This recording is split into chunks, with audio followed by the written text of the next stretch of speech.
Hi friends, my name is Aditya Kauthekar and welcome to my YouTube channel Ocean of Code. So today in this video we are going to talk about static blocks and instance initialization block in Java. This instance initialization block is nothing but normal blocks. Okay, so let's start. See guys, here we can see we are having one file demo.java and inside which we are having class demo with main method. Okay, let us create one more class with name A inside which we are having one default constructor A. So let us print a1 here. Let us create one static block and print a2, and this is normal block a3. Fine. And create object of class A. So we are done, right? See guys. Now what do you think? If I am executing this program, what will be our output?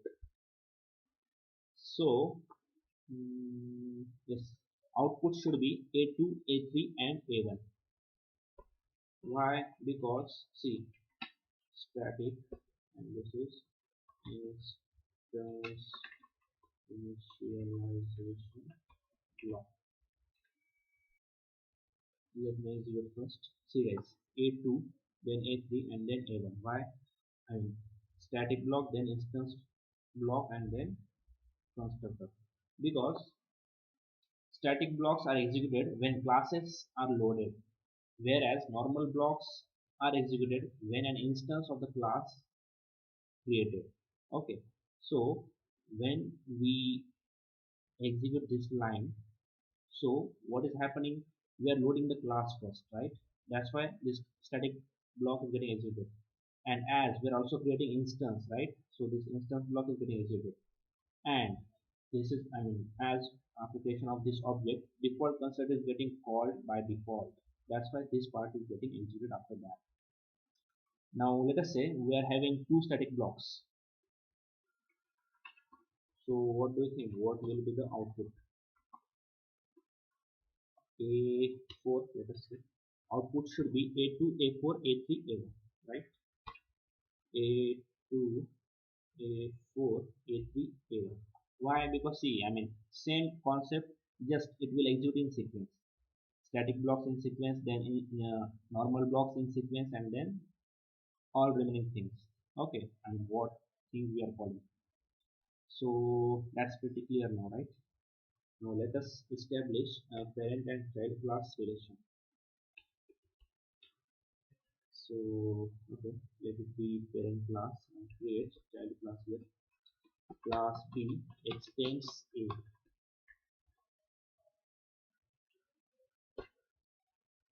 Let us create constructors, then B1 static block. Let us print B2 and then normal block. Let us print B3. Fantastic, right?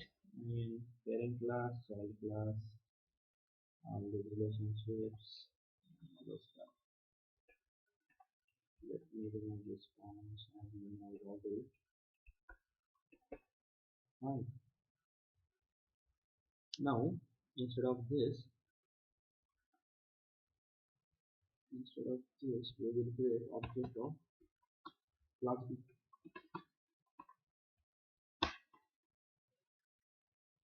Okay, so maybe you can pause the video, you can look into this program, and maybe you can note down your output, and after execution of this program just check it.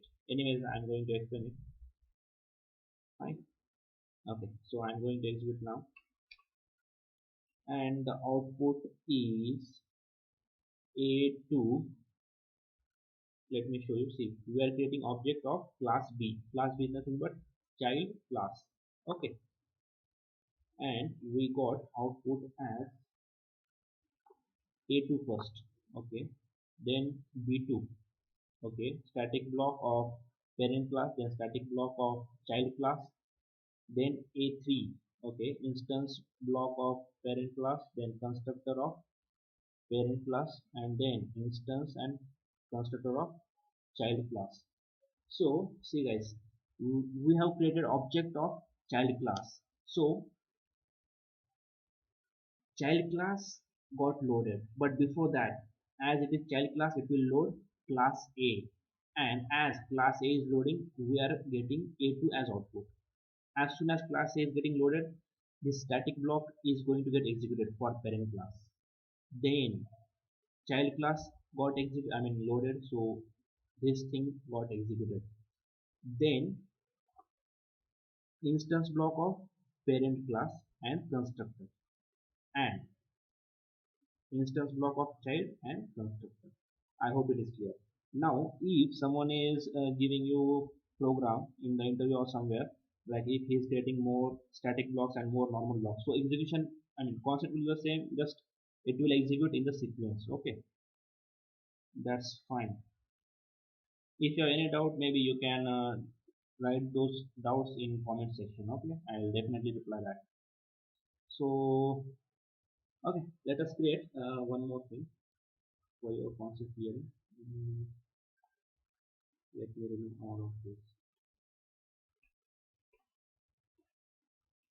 and instead of this, let me create static and normal blocks inside our demo class itself, in which we are having main method. So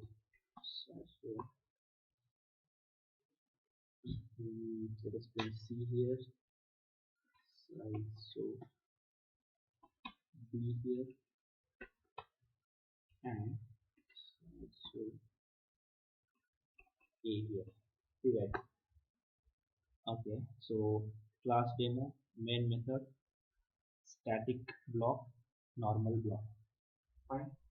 Now, what do you think? What will be the output? Maybe you can pause the video, note down your output, and then check. Let us execute and check. Only B and A. This instance block is not going to get executed any time. Why? Because we are not creating instance of this class, right? If you remember basic concepts of Java, we are directly calling this main method. Okay, from JVM, right? So static block is going to get executed first, and then this method, as this class is getting loaded. Because of that, the static method and then this main block. So yeah, that was it in this video, guys. If you like this video, don't forget to like this video, share this video with your friends, and subscribe to the channel. So don't forget to check description box, and yeah, thank you for watching this video. See you in the next video. Bye bye.